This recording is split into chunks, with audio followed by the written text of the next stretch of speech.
அனைவருக்கும் வணக்கம். இன்றைக்கி நம்ம இந்த வீடியோவில் பார்க்க போகிற தலைப்பு ரோகிணி நட்சத்திரம். ரோகிணி நட்சத்திரக்காரங்களோட கேரக்டர் எப்படி இருக்கும், உங்களோட குணாதிசயம் எப்படி இருக்கும், உங்கள் வாழ்க்கை எப்படி இருக்கும், என்னென்ன தசாபுத்தி, என்னென்ன பிளானட்டோட தசாபுத்தி உங்களுக்கு நடக்கும், எல்லாமே இந்த வீடியோவில் நம்ம பார்க்க போகிறோம். அதுக்கு முன்னாடி இந்த சேனல் ஃபஸ்ட் டைம் பார்க்குறவங்களா இருந்தீங்கன்னா சப்ஸ்கிரைப் பண்ணிக்கோங்க, பெல் பட்டனை கிளிக் பண்ணிக்கோங்க, ஆளுங்கிற ஆப்ஷன் இருக்கும் செலக்ட் பண்ணிக்கோங்க. அப்போ தான் நாங்கள் போடுற வீடியோஸ் எல்லாமே உங்களுக்கு நோட்டிஃபிகேஷன் வரும். ரோகிணி வந்து பார்த்திங்கன்னா அது ரிஷபராசியில் மட்டும்தாங்க இருக்கும். காலபுருஷ தத்துவப்படி 2ஆம் ராசி ரிஷபராசி. ரிஷபராசியில் மட்டும்தான் ரோகிணி நட்சத்திரம் இருக்கும். ஏன்னா ஒரு சில நட்சத்திரமெல்லாம் பார்த்திங்கன்னா உடைப்பட்ட நட்சத்திரமாக வரும், 2 ராசிக்கு வரும் ஒரு சில நட்சத்திரமெல்லாம். ஆனால் ரோகிணிங்கிறது வந்து பார்த்திங்கன்னா ஒரே ராசியில் தான், ரிஷபராசியில் மட்டும்தான் இருக்கும். ரிஷபம் உங்களுக்கு வந்து பார்த்திங்கன்னா ரோகிணி நட்சத்திரக்காரங்க வந்து பார்த்திங்கன்னா ரிஷபராசியில், அதாவது ரிஷபராசியில் ரோகிணி நட்சத்திரம் இருக்கும். 1, 2, 3, 4 பாதங்கள் உள்ளடக்கிய ராசி தான் இந்த ரிஷபராசியாக அவங்களுக்கு வரும். ரோகிணிங்கிறது வந்து பார்த்திங்கன்னா சந்திரனுடைய நட்சத்திரம். சந்திரன் உச்சமடையக்கூடிய ராசி தான் ரிஷபராசி. பொதுவாகவே ரோகிணி நட்சத்திரக்காரங்க வந்து பாருங்கள், நல்லா ஒரு அன்பு பாசம் காட்டுறதுல இவங்களை அடிச்சுக்க ஆளே இருக்காது. இறக்க குணம் கொண்டவங்களாக இருப்பாங்க, அன்பு பாசத்துக்கு கட்டுப்பட்டவங்களாக இருப்பாங்க, குடும்பத்தை நல்லா கவனிச்சுக்குவாங்க, நல்லா பார்த்துக்குவாங்க, நல்ல உழைப்பாளிகள்னு சொல்லலாம், விசுவாச குணம் கொண்டவங்கன்னு சொல்லலாம். நல்ல ஒரு நேர்மையான மனிதர்கள்லாம் பாருங்கள் அந்த ரோகிணி நட்சத்திரத்தில் பிறந்தவங்களாக இருப்பாங்க, பாசக்காரங்களாக இருப்பாங்க. உங்களுக்கு அப்பாவை பிடிக்குதோ இல்லையோ, நீங்கள் ஆணாக இருந்தாலும் சரி பெண்ணாக இருந்தாலும் சரி, உங்களுக்கு அப்பாவை பிடிக்குதோ இல்லையோ உங்களுக்கு அம்மா மேலே தான் உங்களுக்கு அதிகமாக பாசம் கண்டிப்பாக உங்களுக்கு இருக்கும். ஏன்னா சந்திரன் உச்சமடையக்கூடிய ராசி இந்த ரிஷபராசி. ரோகிணிங்கிறது ஒரு அருமையான நட்சத்திரங்க, நல்ல நட்சத்திரம். இறக்க குணம், இறக்க சுபாவம் உங்களுக்கு அதிகமாகவே இருக்கும். இப்போ வந்து பார்த்திங்கன்னா ரோகிணி நட்சத்திரக்காரங்களுக்கு இப்போ நம்ம வந்து ரோகிணி நட்சத்திரக்காரங்களுக்கு வந்து பார்த்துட்ருக்கோம். இப்போ இந்த ரோகிணி நட்சத்திரத்தில் வந்து பிறந்தவங்களுக்கு ஒரு தனித்துவம் இருக்குது, சரிங்களா? தனித்துவம்னா இப்போ அடுத்தவங்களுக்காக உதவி செய்கிறதுல நம்பர் 1 நட்சத்திரங்கிறது இந்த ரோகிணி நட்சத்திரம் 1.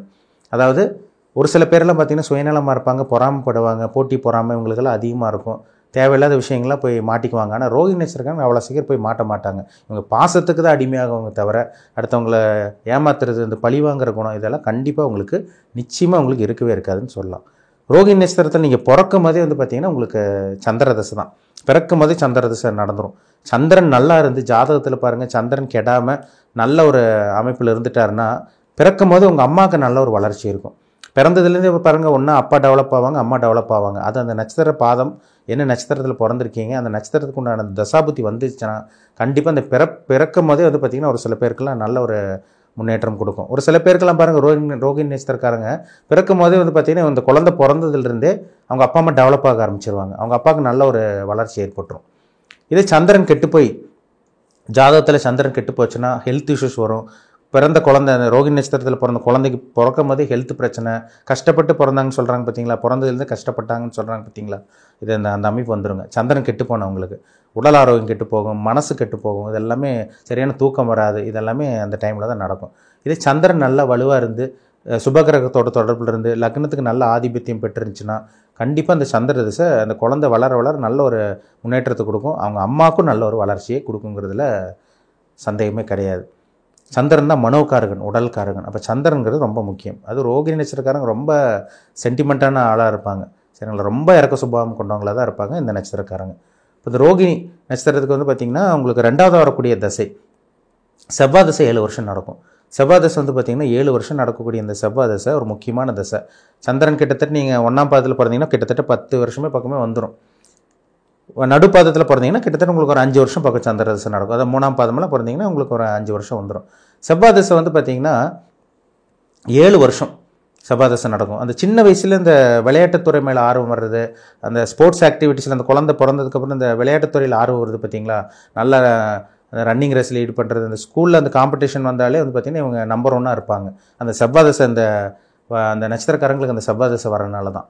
அந்த செவ்வாய்ங்கிறது வந்து பார்த்திங்கன்னா ஒரு வேகத்துக்கு உண்டான கிரகம், நல்ல ஒரு ஈடுபாடு கொடுக்கும். எந்த விஷயத்திலும் பார்த்திங்கன்னா உங்களுக்கு அந்த ஸ்போர்ட்ஸ் விஷயத்தில், அதாவது விளையாட்டுத்துறை மேல் நல்ல ஒரு ஆர்வமும் ஈடுபாடும் அந்த செவ்வாய் திசையில் தான் கொடுக்கும்.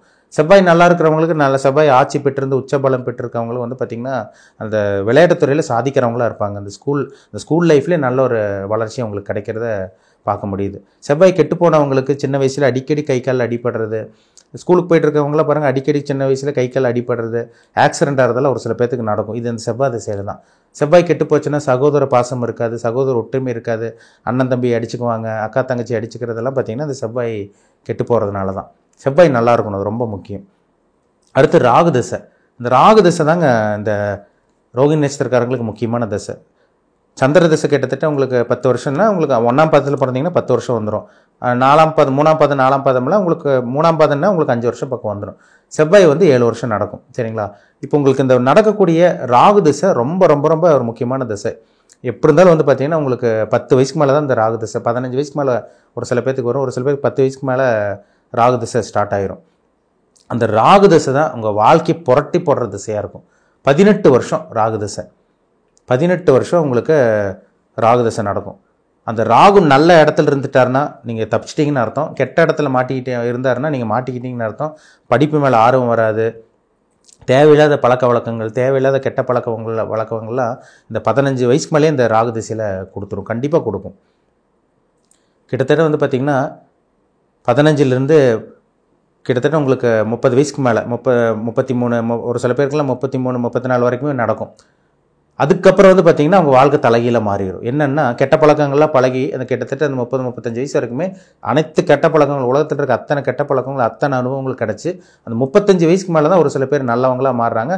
35 வயசுக்கு மேலே செட்டில் ஆகிறவங்களாம் இருக்காங்க.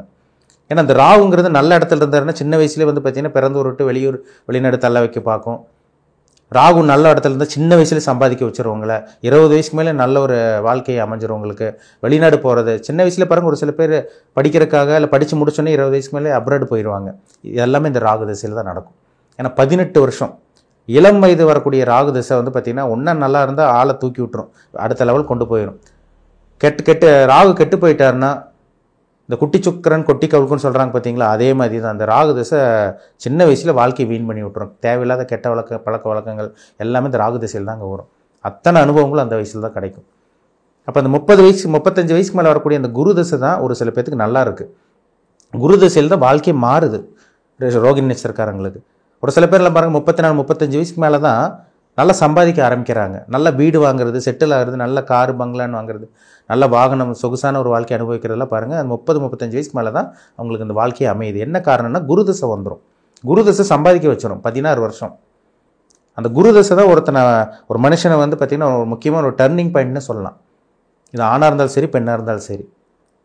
மேக்ஸிமம் பாருங்கள் 35-34 வயசுக்கு மேலே தாங்க நீங்கள் டெவலப் ஆகிறத உங்களாலே பார்க்க முடியும். அதுக்கு முன்னாடியெல்லாம் பார்த்திங்கன்னா வாழ்க்கைக்கு தேவையான அத்தனை விஷயங்கள் நிறைய அடிமால் அடி விழுந்திருக்கும். இது எல்லாமே இந்த குரு தசையில் தான் சம்பாதிக்கிற மாதிரி வரும். குரு தசை வந்து கிட்டத்தட்ட உங்களுக்கு வந்து பார்த்திங்கன்னா கிட்டத்தட்ட இங்கே 35 வயசு போட்டிங்கனாலே உங்களுக்கு வந்து பார்த்திங்கன்னா 51 வயசு வரைக்குமே கிட்டத்தட்ட வந்துடும் உங்களுக்கு. அப்போ அந்த 50 வயசுக்குள்ளே நிறைய பேர் செட்டில் ஆகிடுறாங்க. காரு பங்களா, சொகுசான வாழ்க்கை, நல்ல பிஸ்னஸ்ஸு, வெளிநாட்டு போய் செட்டில் ஆகுறது, நல்லா சம்பாதிச்சிட்டாங்க சார். இந்த வயசில் 35 வயசுக்கு மேலே தான் நான் சம்பாதிச்சேன்னு சொல்கிறவங்களாம் பாருங்கள் இந்த ரோகிணி நட்சத்திரக்காரங்களாக தான் இருப்பாங்க, கண்டிப்பாக இருப்பாங்க. அப்புறம் அந்த 50 வயசுக்கு மேலே வர பார்த்தீங்கன்னா சனி திசை வரும். அந்த சனி நல்ல ஒரு ஸ்தானத்திலிருந்து நீங்கள் சிம்ம லக்னத்துலலாம் பிறந்தீங்கன்னா சனி திசை நல்லது பண்ணாது. கடக லக்னத்தில் பிறந்தீங்கன்னா சனி திசை நல்லது பண்ணாது. இதே கன்னி லக்னத்தில் பிறந்து, மிதுன லக்னத்தில் பிறந்து, ரிஷப லக்னத்தில் பிறந்து, துலாம் லக்னத்துலலாம் பிறந்தீங்கன்னா சனி திசை அருமையான திசையாக இருக்கும் உங்களுக்கு. கிட்டத்தட்ட உங்களுக்கு 18 வருஷம், கிட்டத்தட்ட 68 வயசு வரைக்கும், கிட்டத்தட்ட இந்த 70 வயசு வரைக்குமே நல்லா இருக்காங்க ஒரு சில பேர்லாம். அதுக்கு காரணம் அவங்க ஜாதகத்தில் நடக்கக்கூடிய இந்த சனி திசை தாங்க. சனி நல்ல இடத்துல இருந்தால் யோகத்தை செஞ்சிருவார், சனி கெட்ட அமைப்பில் இருந்தால் அவயோகத்தை செஞ்சிருவார், நெகட்டிவ் செஞ்சிருவார். நெகட்டிவான விஷயங்கள் தான் நிறைய நடக்கும். அப்போ பிறப்பு ஜாதகத்தை பாருங்கள், இப்படி தாங்க உங்கள் வாழ்க்கை போகும். இதை மீறி வேறு எந்த கிரகம் உங்களுக்கு பெருசாக வேலை செய்யாது. இதுபடி தான் உங்களோட வாழ்க்கை போகும். கோச்சார பலன் வந்து பார்த்திங்கன்னா நம்ம ஜென்ரலாக பொது பலன் பார்க்கும்போது 15லேருந்து 20% தான். அது பெரிய அளவுக்கு மாற்றத்தை கொடுக்காது உங்களுக்கு.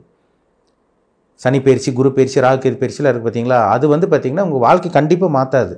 ஒரு 15லேருந்து 20% ஒரு தூண்டுதலை கொடுக்கும், ஒரு நல்ல விஷயங்களை ஏற்படுத்தி கொடுக்கும். நான் நிறைய வீடியோவில் சொல்லியிருக்கேன்.